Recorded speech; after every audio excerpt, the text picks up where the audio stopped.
In this video, I'm going to demo the workflow for creating content in Studio and running it on Google App Engine with cbX. We're going to go through 4 steps in this process. First, we'll set up Studio, and then we'll set up cbX. We'll create some content in Studio, and finally we'll export that class content to cbX and see it running on App Engine. As a first step, we're going to set up Studio. I'm going to create a server running Studio using edX's Amazon Machine Image, AMI, which is available on AWS. Full instructions for this process are available at the URL shown here. I'm going to start at my Amazon dashboard, and I'm going to go into EC2. From there, I'm going to search for edX's AMI. Now, it's important to note that we need to be in the US East, North Virginia data center. And I'm going to search through public AMIs for an Open edX AMI. And this one here, Focaccia, is the right one to use. So I'm going to launch this. And we shouldn't use a micro instance for this. This really needs a medium-size instance. And I'm going to launch. I'm going to choose an existing key pair.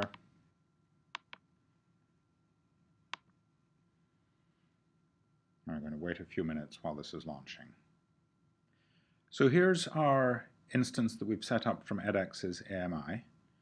And one important step that we have to do is we have to open up the security group. If we scroll along here, we'll see that the security group here, Launch Wizard 1, needs to be edited.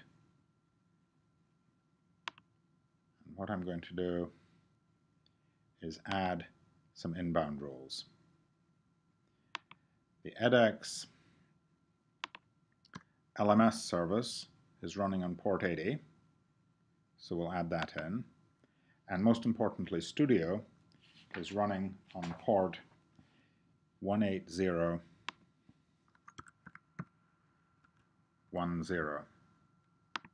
So we'll add that in as well.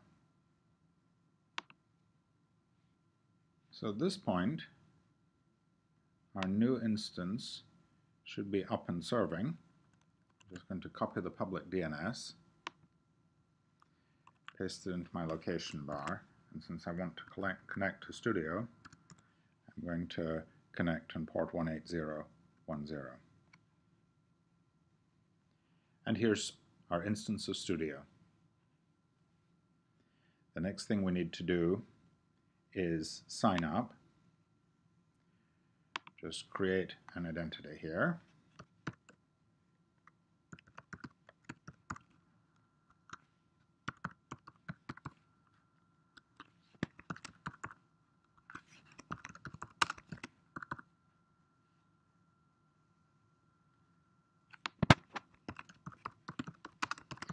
I'm entering some information here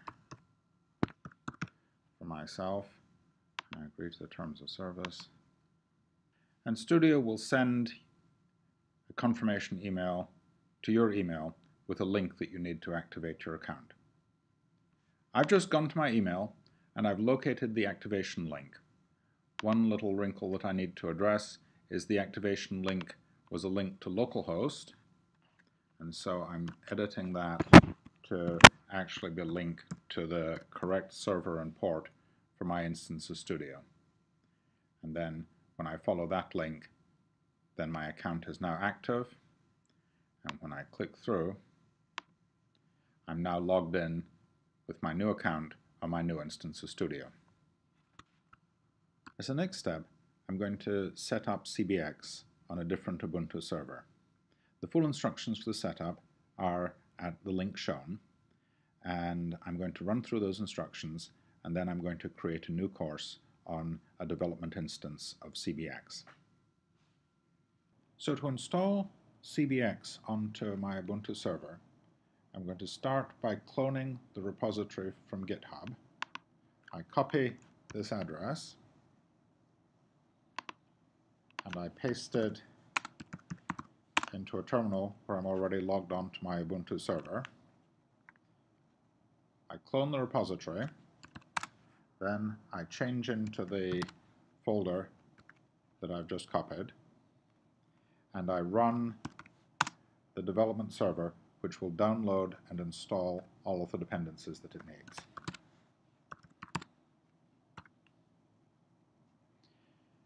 So now it's downloading and installing all of its dependencies. This process takes about a minute.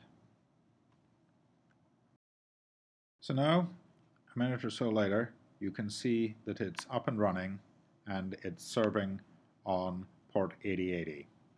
Now I'm going to connect to that with a web browser.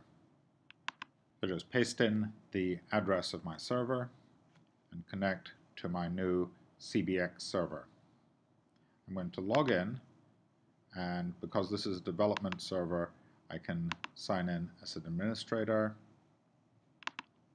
go to the Courses tab, and add a new course, which we'll call my new cbX course. And we click on the link. We're now on the dashboard to edit that course. We'll come back to this course in a minute after we've created content inside of Studio. And we're going to use this import button here to bring in the content that we wrote in Studio into cbX. But now we're going to switch over to Studio. In the next section, we're going to create some content in Studio. I'm going to create a new course, add some sections and subsections, and add in some content to those with text, images, and videos. Here we are, back in the Studio server, which we just set up. I'm going to click on the link for my courses, and I'm going to create a new course. We'll call the course Math Methods at My School.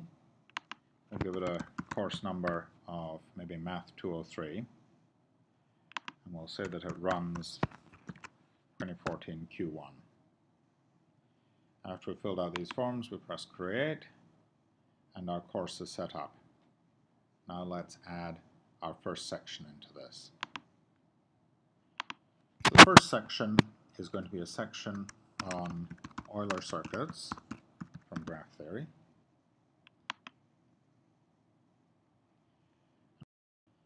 I'm going to add in a subsection called Definitions and Examples.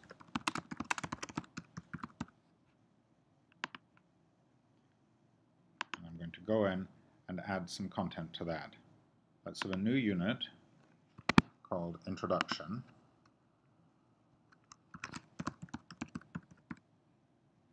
And I'm going to add some HTML text to that.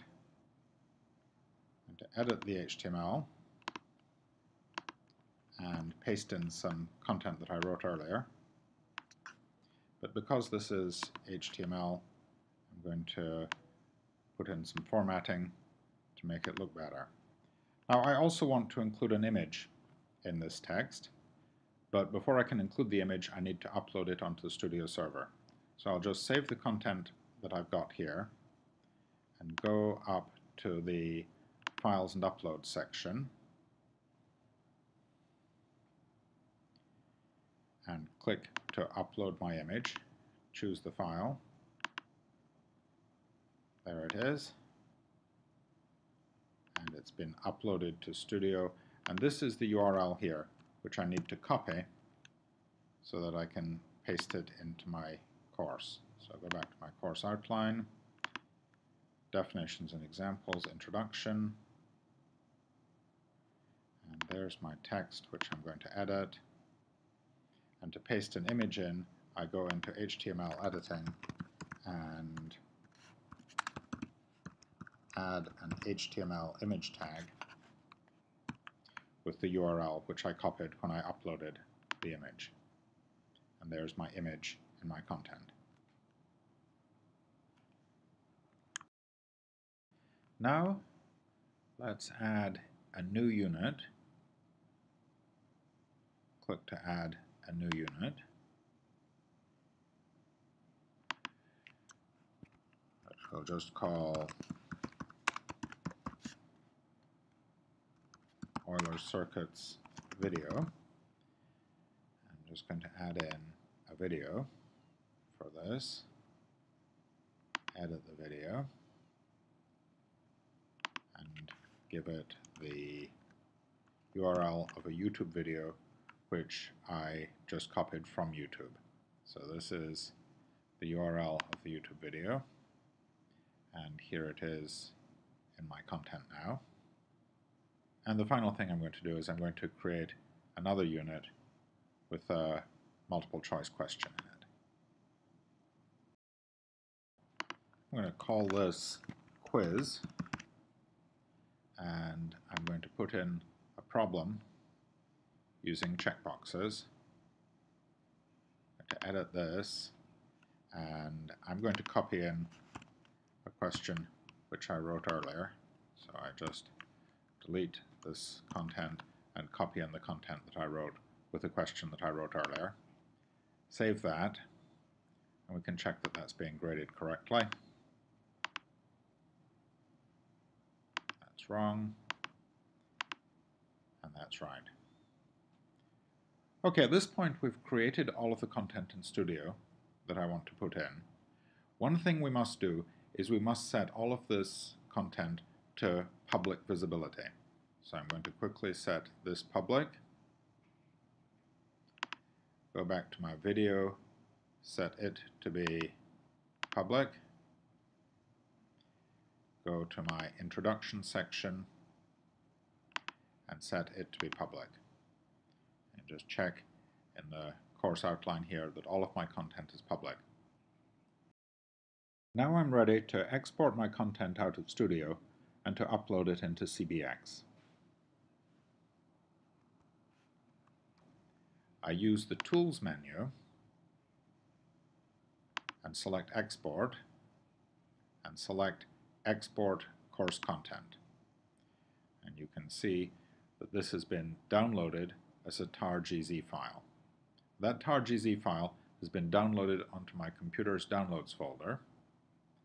Now I'm going to go back to cbX, and if you remember when we set up cbX, we created a new course called My New cbX Course, and I went into the dashboard of that, and I said that we are going to use the import button here to bring the course into cbX. I click on the import button, and I click to choose a file. There's the tar.gz file in my Downloads folder, which I just downloaded from Studio. I select that. I'm going to do a dry run and check that everything is good to import. Yes, my upload validated successfully, so take off the dry run flag and press import. It processes it, and my upload has been successfully imported. If I close out of this screen, I can see that one X block has been brought in, and that in the course outline I now have a section called Euler Circuits and a lesson called Definitions Examples. If I click on this to see in the student view, there's my lesson with my 3 units. The first unit had HTML content and an image. The image is now being served off of cbX. My second section had a video, and my third section had a question. I now have a course running with XBlock content inside of cbX, and of course if we want to run that in production, we'll deploy cbX using app-config onto App Engine, and then we'll upload the same tar.gz file into our cbX instance running on App Engine, and it'll be running on a publicly accessible server.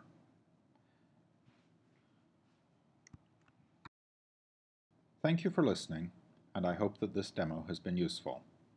I'm going to leave you with links to the resources which I used to set up Studio and cbX, and with a link to the Course Builder homepage. Thank you.